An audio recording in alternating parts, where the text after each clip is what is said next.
It's just about June here in Canada, so I think it's time for a wardrobe change. That's a little bit better. Welcome to the 11th Scouching Report. This week we're going to be looking at London Knights center Connor McMichael, the 24th ranked North American skater according to NHL Central Scouting. McMichael led a very strong London Knights organization in scoring this year, and that's no small feat. McMichael is a really smart, all-around offensive center, and I think there's a really interesting profile there, so without further ado, let's get right into it. So if this is your first time watching a Scouching report, the way that we examine a player is we look at 5 separate categories: think, move, get, pass, and shoot.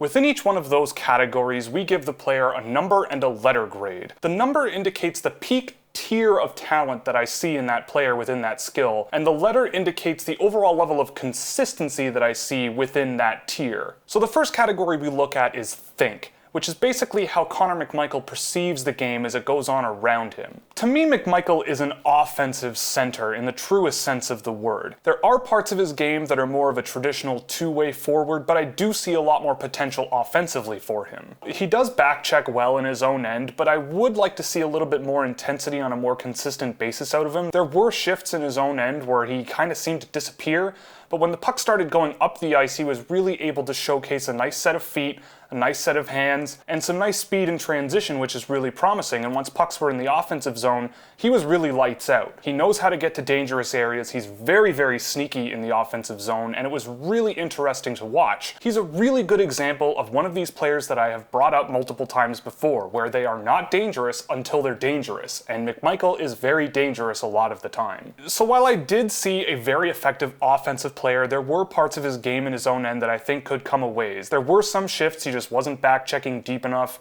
There were shifts where he was waiting for plays to develop around him before he could really move up the ice, and I didn't really see him as the type of player to really get dirty in the corners. It was something his wingers tended to do more of. So in the think category, I'm giving McMichael a 1C. I think there's a really smart, effective offensive center here. If his defensive consistency can come a little ways, there is a lot of potential for him to be a very good center in the NHL one day. There are some things in his own end that are troublesome that will need to be ironed out, and it might require quite a bit of patience. But I do think there's going to be a very good offensive player there one day, especially with how he plays the game once the puck is in the offensive zone. Next up is the move category. McMichael was a very good performer in the combine testing at the CHL Top Prospects game, and I think that does show in my viewings of him with the London Knights. He was a very effective puck mover up the ice with really good speed in transition. It's something that I do think is very good for him, but I don't really see it as best in the CHL like what some of his metrics might indicate from those combine tests. I do think there's another gear he can hit going up the ice that is really enticing, but I do also think that he's the kind of person who doesn't really need to hit that high gear all of the time. He knows how to control pace of play, especially as pucks move up the ice, so that he's not just the only guy going into the offensive zone. He knows how to effectively work with his teammates so that they can get pucks in deep. He can chase after the pucks that he dumps in and usually wins those battles using that speed. And I think it's really promising overall to see, and I think it bodes well for his future. And this mobility goes back to my main concern with his game, going back to the think category. Sometimes in the defensive zone, I don't see a consistent level of effort when it comes to grinding pucks out, winning puck battles, and turning pucks back up the ice, but he does have the mobility to be that. So if he can develop that skill a little bit more over the next little while, I think he's going to be a very effective two-way player, and again, with nice offensive upside. So in the move category, I'm giving McMichael a 2B. I think there's a really nice set of feet and a really nice set of hands with McMichael. He does what needs to get done in order to move pucks up the ice. If he can bring it a little bit more in the defensive zone a little more often and on a more consistent basis, he's going to have no problem playing at any level of hockey. There's definitely enough there for me to consider him a player I'd look at in the first round, especially when you look at how he plays moving up the ice as opposed to in his own end. Next we look at the get category, which is essentially how McMichael plays when he doesn't have the puck. Now this is a bit of a bigger area of inconsistency. I've kind of alluded to it before, but he does seem a bit lackadaisical from time to time in the defensive end when getting pucks back. A really nice part of his game that I liked was that he would dump pucks in the offensive zone, which doesn't sound like a good thing, but with his mobility, he's able to chase those pucks down and won a lot more races for those dumped pucks than he lost. He's also very effective at using his brain and his feet and his stick to break up breakouts in transition. It was really interesting to watch him stop breakouts before they even start in the offensive zone. He's a guy who does have an extra gear, but he doesn't really always need to use it. He does have the intelligence to anticipate the play as it goes on around him so that he doesn't really need to use his feet as much. So when getting pucks back, he can play a good game in transition on defense. Now, he will need to just get more consistent, especially in his own zone, but he also does need to get a bit stronger on his feet. I saw him going into 1-on-2 scenarios and just not coming out with the puck a little bit too much. In the defensive zone, he would pin guys against the boards, but nothing would really come out of it until someone bailed him out. But he certainly brings the right mindset and has all the tools to be really successful in the NHL one day. So in the get category, I'm giving McMichael a 2C. I think there's a really effective player here one day if some things go right and he can bring a bit more consistency. If he can get a bit stronger on his feet, stronger with his stick, then I think there's going to be an interesting player here. Another thing I'd look at him to improve is just a bit of awareness as pucks go by around him on the ice. There were times I caught him in good position to receive passes or receive breakout plays, but he just didn't put his stick on the puck and the puck would leave the defensive zone and would usually just be brought right back in by the offensive team. So I think the level of attention that he pays while he's on the ice is going to need to take a step over the next little while, but that is something that I think that can be coached. Now we get into the fun part, where we look at McMichael's pass category. He's one of the better passers that I've tracked so far this year, and it was really, really nice to watch. He's officially dethroned Arseny Gritsyuk as, on average, the most dangerous passer that I've tracked. 1 in 5 of all of his pass attempts were directed at high or medium danger areas. And with an average of 2.6 dangerous pass attempts per game, he beats guys like Arseny Gritsyuk and Bobby Brink by about 20% in total across the 7 games I tracked. While under pressure he can make the odd panicky pass,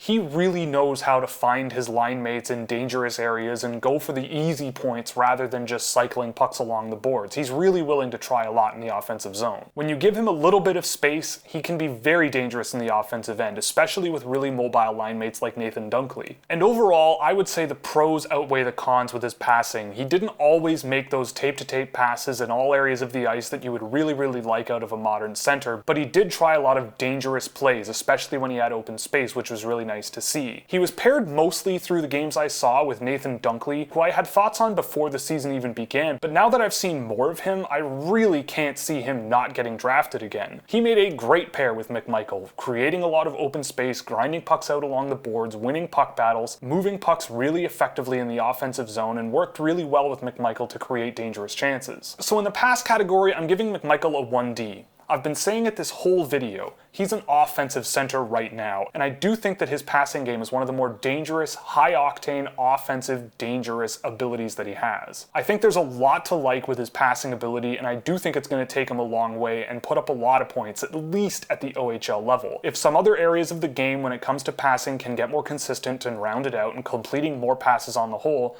I think he's going to be a very dangerous offensive player eventually. The last category we look at is the shoot category, and this is where McMichael also shines. Now, his shot isn't the hardest I've ever seen, and he doesn't show a tremendous amount of variability in the types of shot that he has, but one thing is for sure, nobody in this draft that I've tracked so far, outside of Pavel Dorofeyev, who plays in a much weaker league, got more shots off from high and medium danger areas, and it wasn't even close. Almost half of his shot attempts came from high danger areas, and 88% came from medium or high danger areas. So when he's shooting, he's making his shots count, and I find that very valuable. He really knows how to use his brain to sneak into the offensive zone, always finding open space for a wide open shot, and he gets that shot off quickly. He knows where to be, he knows how to get there, and he knows how to put the puck in the net. And I think it's going to take him a long way when it comes to scoring goals at a higher level as the years go by. And if he is sneaking his way to the front of the net, he doesn't really stop. He knows how to follow up on his rebounds or another player's shot so that he can get that easy tap-in goal. He really does just play hockey the right way when it comes to offensive play.